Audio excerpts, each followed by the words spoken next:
chapter in the evolution of Indian society, spirituality and culture was the theistic movement, also called the Bhakti movement, that emerged from South India, where three main gurus, Ramanujacharya, Shankaracharya and Madhvacharya, emerged from the southern Indian states. And that movement swept across the entire nation and changed the face of Indian music and culture, and the outpouring of Hindu literature in enormous amounts. And that was so big that it's relevant even to this day. And the messengers of this message, the Haridasas. Haridasa literally translates to slave of Hari, as in somebody who serves Hari, Lord Vishnu.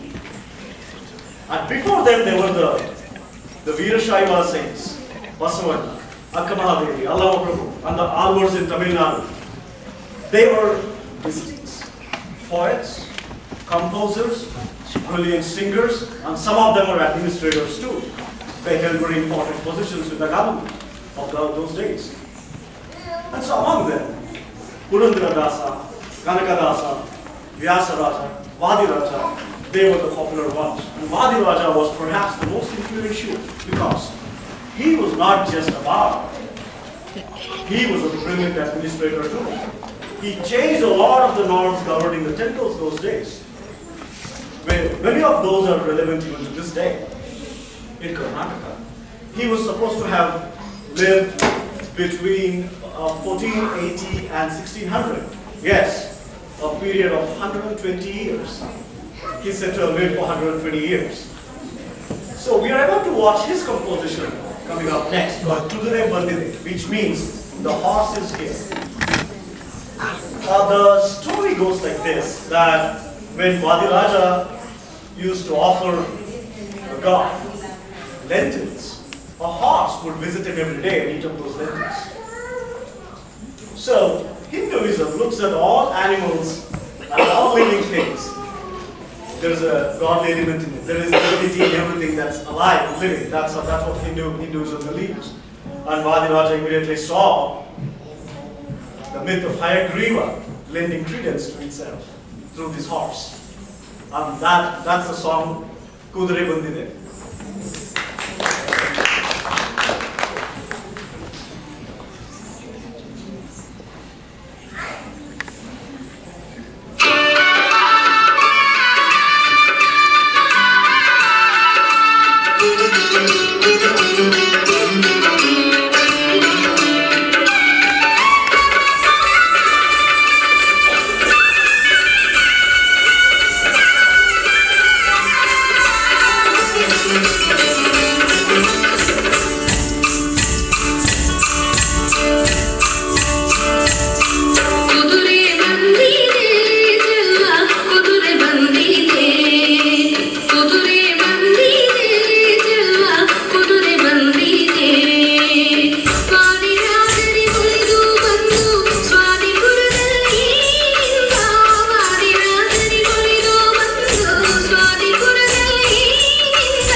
Traditionally, at the end of a Bharatanatyam performance, there's something called Tilana. Tilana is a brisk, rhythm-oriented dance to kind of end the performance on a high note. We'll break the tradition a little bit here, and so we are bringing Tilana a little before the end. Coming up, Tilana.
Karnataka's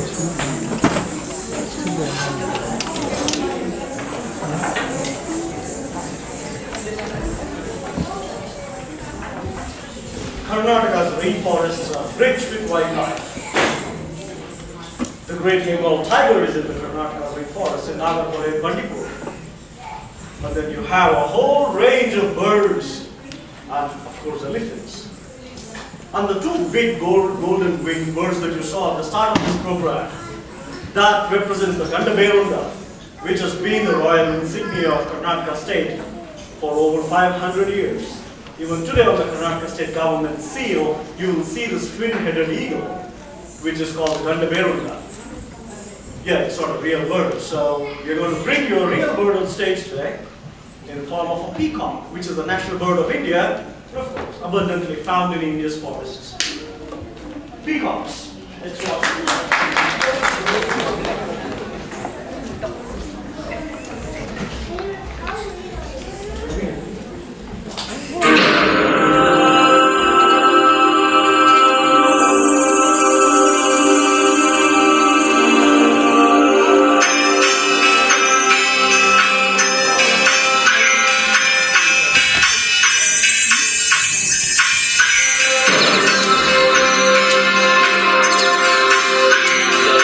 Por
I'm sure you'll enjoy this story. Not many of you would have heard this.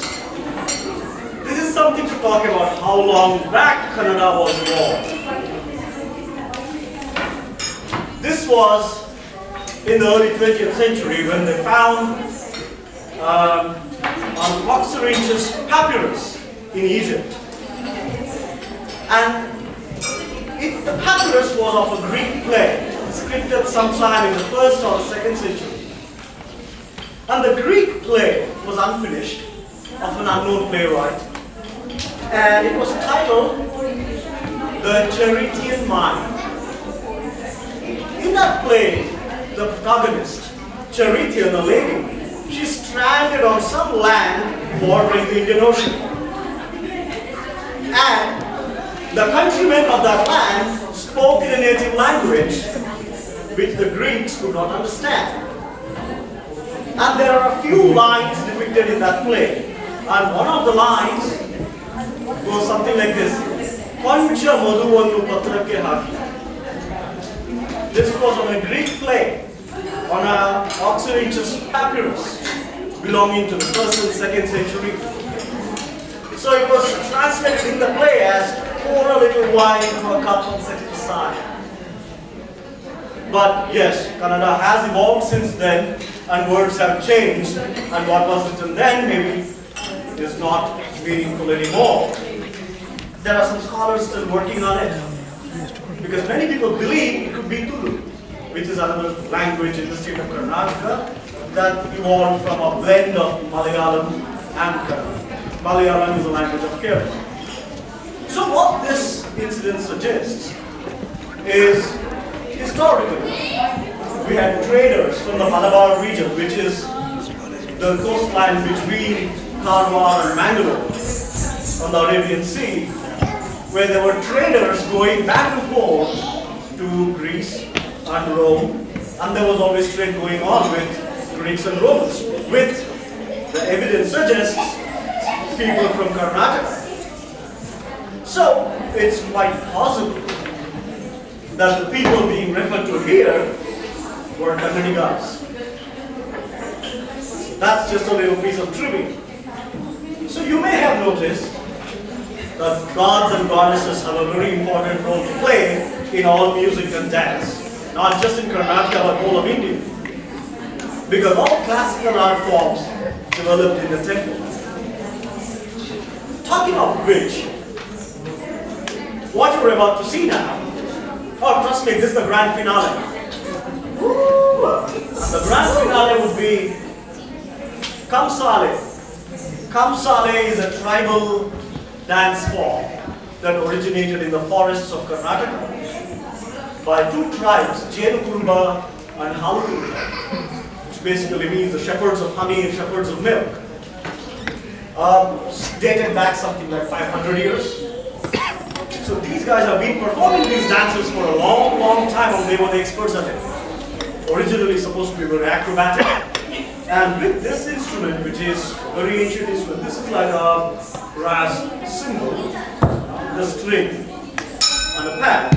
And it's quite heavy. And before I break my fingers on this, I better hand it out to someone who knows how to handle this better. So let's see this Kamsale, followed by a grand crescendo of a fusion. Then that's the last performance for the evening. Enjoy this grand finale. Thank you.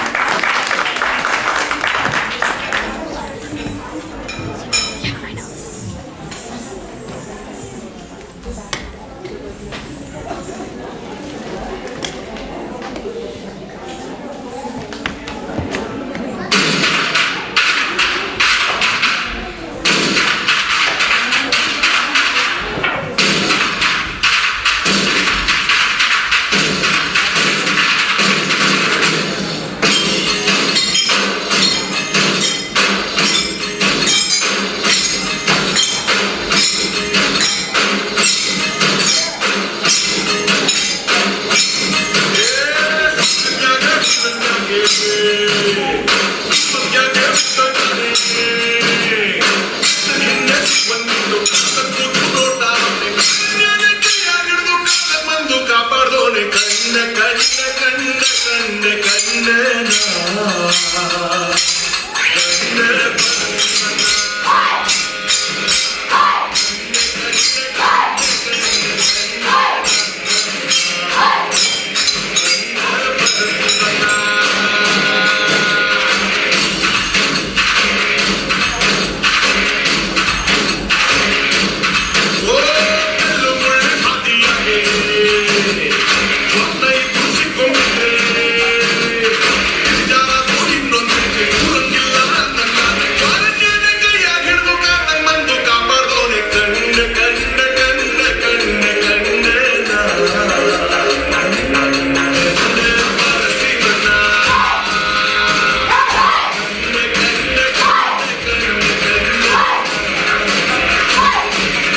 Thank you very much. Thank you, Saifa, Arpita Mukherjee, Samir Bab, all of us here from Gurudwara. Thank you very much. Have a good day.